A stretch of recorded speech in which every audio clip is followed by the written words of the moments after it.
నమస్తే అండి. నమస్తే అండి. జూన్ 4వ తారీఖున ఫలితాలు ఎవరికి అనుకూలంగా ఉన్నాయనుకుంటున్నారు? సీఎం జగన్మోహన్ రెడ్డి గారు ఎందుకని? సంక్షేమ పథకాలు నేరుగా ఇంటికి రావడం వల్ల, హ్మ్. అలాగే వాలంటీర్ వ్యవస్థను తీసుకొచ్చిన తర్వాత హ్మ్. అందరికీ తెల్లారి 6కి పెన్షన్లు, హ్మ్. వృద్ధులు కానీ వికలాంగులు కానీ, హ్మ్. అలాగే వాటర్ సదుపాయం కానీ, హ్మ్. వీధి లైట్లు కానీ, హ్మ్. అలాగే అదే పథకాలు కావాలంటే చంద్రబాబు నాయుడు పరిపాలన అయిన టైంలో హ్మ్. ఈ పెన్షన్ తీసుకోవాలంటే వారం 10 రోజులు పడేది. హ్మ్. అలాగే గ్రామాల్లోకి ఈదరుగుల మీద చెట్ల కింద కూర్చొని హ్మ్. నానా అవస్థ ఇబ్బంది పడేవారు. హ్మ్. అలా వాలంటీర్ వ్యవస్థ వచ్చిన తర్వాత హ్మ్. నేరుగా 5, 6కే డోర్ కొట్టి హ్మ్. వాలంటీర్ ఇంటికి తీసుకొచ్చి పెన్షన్లు ఇవ్వడం వల్ల హ్మ్. అందరికీ కూడా సంక్షేమ పథకాలు నేరుగా అందుతున్నాయని హ్మ్. నా కోరిక. అయితే మరి మీ గ్రామానికి వచ్చే అభివృద్ధి కానీ, సంక్షేమాలని గత ప్రభుత్వంలోనే కానీ, ఇప్పుడున్నటువంటి ప్రభుత్వాల్లో ఎలా ఉంది?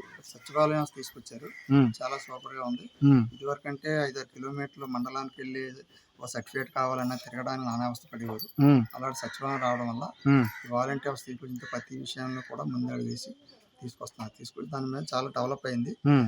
సచివాలయం పెట్టడం వల్ల నేరుగా జనాలకి హ్మ్. అన్ని విధాలుగా ఏ సర్టిఫికేట్ కావాలన్నా నంచగొట్టుతనం అనేది లేదు. హ్మ్. ఎవరో ఒక రూపాయి తీసుకోవట్లేదు. హ్మ్. అలాగే మన పెట్ల ఉమాశంకర్ గణేష్ గారు కూడా హ్మ్. వెళ్ళిన కులమతాలతో లేకుండా భేదాపాయాలు లేకుండా హ్మ్. అలాగని మంచి పరిపాలన మాకు అందించారు. హ్మ్. అలాగని ఆరిలో రోడ్డు కూడా హ్మ్.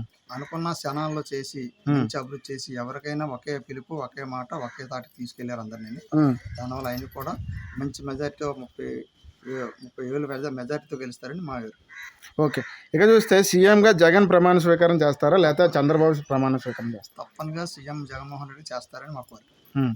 ఎందుకని ఆయన చేస్తారు? ఆయన చేసిన పరిపాలన ఎటువంటి పరిపాలన అందించారు అందరికీ. హ్మ్. కులమతాలు లేకుండా, హ్మ్. భేదాపాయాలు లేకుండా హ్మ్. మంచి పరిపాలన అందించారు కాబట్టి హ్మ్. ఆయన మళ్ళీ సీఎం అవ్వాలని మా కోరిక, అవుతారని మా కోరిక. ఓకే.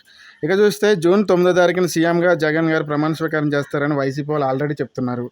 మీరేమనుకుంటున్నారు అసలు? కంపల్సరిగా జగన్మోహన్ సీఎం అవుతారు. అవి మంచి పరిపాలన అందిస్తారని మళ్ళీ మా కోరిక.